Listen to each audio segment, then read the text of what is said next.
Hey, I'm Jake from Greta Van Fleet, and you're listening to Metal Nexus.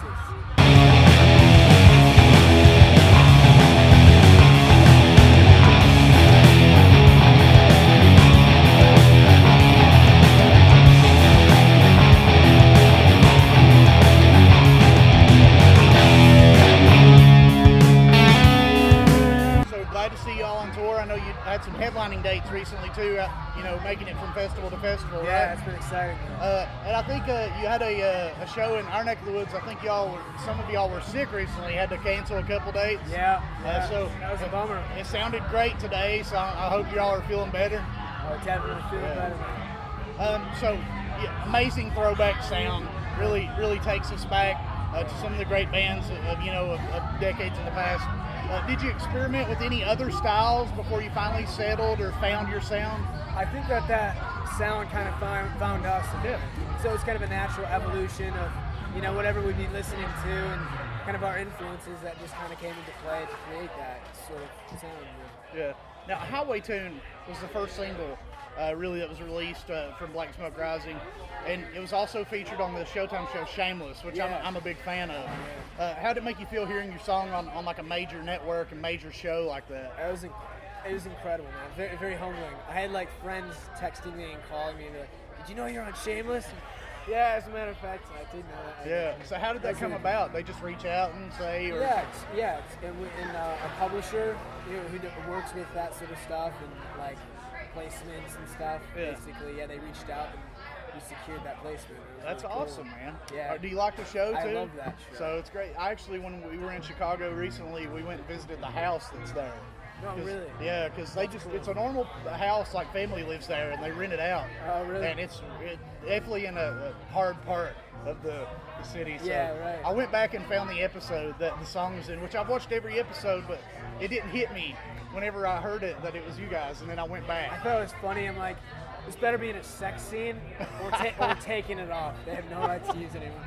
And so it happened to be like, the first sequence, and then it started, I'm like, yes! Yes. I thought it was great. That's what your music causes. Yeah. So, in my opinion, each song on the EP kind of has its own vibe. It can stand alone. I don't think they kind of have, each one has a different flair. Yeah. And none of them really, like a lot of times what you get on an album or an EP is a lot of songs that sound somewhat similar. Yeah, and too much content. Yeah, and it's all generic. There's no repetition at all on these tracks. I felt each one is like it's like Neapolitan. Each one's a different flavor. Yeah. So is that something you strived for, or did that just happen? It was. I think that our intentions were to, provide a larger range, of material that would differ from each one. So all the tracks kind of stand out on their own, just for the variety of material. Yeah. Because I think that's what constitutes anything, any good piece of work is that variance between each song. Yeah. Now your band also includes yourself and a great friend of yours, and then two of your brothers as well. Yeah. How do you feel that being somewhat of a family band attributes to the chemistry of the band or success? I think when you grow up with someone and you've known them your whole life, especially growing up in the same environment that you're surrounded by a lot of the similar influences, so it's not difficult to sort of have similar idea of what music should be for us anyway, and I think that it's easy enough as it is to glance up and look at one of them and we know what the other one's gonna be. And if y'all get pissed off at each other, you're still brothers. You can deal with it. Yeah. But they say a lot of times that sometimes siblings has polar opposite tastes and stuff. Yeah. But do you feel that with y'all? Do y'all have different influences musically? We all do have different influences, and it sort of becomes this really large, eclectic amount of influences, which helps contribute to that sound. But yeah, as much as we have the similar influences, we have very different ones. Yeah. Now, your father was a musician, right? And along with your brothers, you were surrounded by music growing up. At what point did you realize that music was your calling?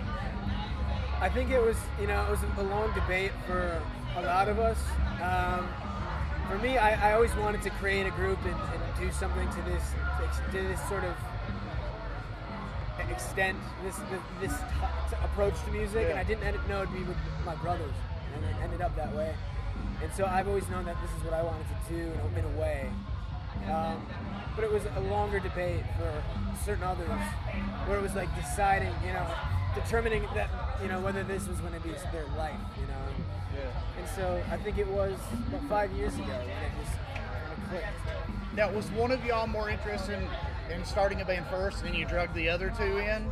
Yeah, I kind of had it started. I would be playing with the drummer, my buddy from high school. We'd be playing in the garage, and Josh started coming out, and then we started dragging him out. Yeah. And then Sam would come home, from school, and so we'd start dragging him out.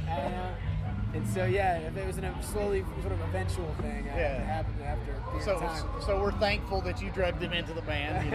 I'm sure I'm thankful too. They appreciate it as well. Now, Black Smoke Rising is supposed to be the first of 3 EPs you're releasing. Does each EP have like a specific theme or concept or sound? There's not, other than the particular larger themes, which is like, the love and the peace and the unity that we want to share with our music. I think that it all has those elements to it, and I think it's about standing up and contributing, and have to have a voice. I think that's what it's saying a lot. And there's a lot of archetypes and archetypal themes that go through it too. Those are for people to evaluate on their own. Right. Now, something I've noticed personally within the way music has changed and everything is, people in general, but especially fans of music, sometimes have a shorter attention span now. Yeah. So, do you feel that an EP is much easier for fans to consume than a full album? Yeah, I would think that singles and EPs both are easier for someone to grasp on to get a good idea of. Unfortunately, but that's not necessarily such a bad thing. Yeah, I think we're almost moving back into like back in like the 60s, 70s. It's like a singles music world. You released a single, let it run its course. Yeah. I kind of think they're almost getting back to that. Yeah, I agree. But sometimes I think EPs play to your favor. You can release an EP every year, whereas an album might take 2 years. Yeah. And it lets you tour on fresh music. Yeah. So when you get these 3 EPs finished, are you going to compile them together? Yeah. Is that the plan? Yeah, I think what we want to do is hopefully before the end of the year, because we want to get music out. We've got tons of music to put out. And they're like, oh, let's do this and this, and we're never in the studio, but we just got out of the studio for 2 weeks. And we basically finalized the next release. Okay. And it's going to be about 8 songs on that. And so we're excited to hopefully before the end of the year or early next year get that out. So there's 8 tracks on that one. Would that make it a full album, or would that still be an EP? Yes, it'd be a full album. Okay. Now, a lot of artists have moved into the favor of like the EP, like you said, and we talked about. In this modern world where everyone wants their information right now, do you think that the stream, like you think people's moved a lot away from physical CDs, or do you feel like streaming's a big part of the music now? I think that streaming is a large part of it, but what fascinates me is the fact that so many people do still buy CDs, and they buy vinyl, and now that's coming back around, because you have a physical piece of something substantial in your hands. So it's not only audible, but it's physical, and it's a piece of art.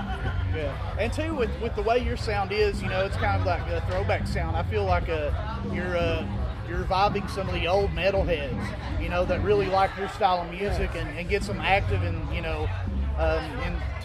modern music that maybe they haven't been active before. Have you noticed a lot of older fan base at your shows?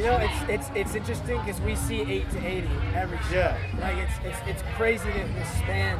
I think that's because because it has these older elements of music's generations before, that the older generation is interested in that, and they feel familiar with it, and they show their children that. And that whether or not they've played it to that style of music to their kids before or not, that either is brand new to them, something they've never heard before, or it's something that they are have with their parents. That musical bond.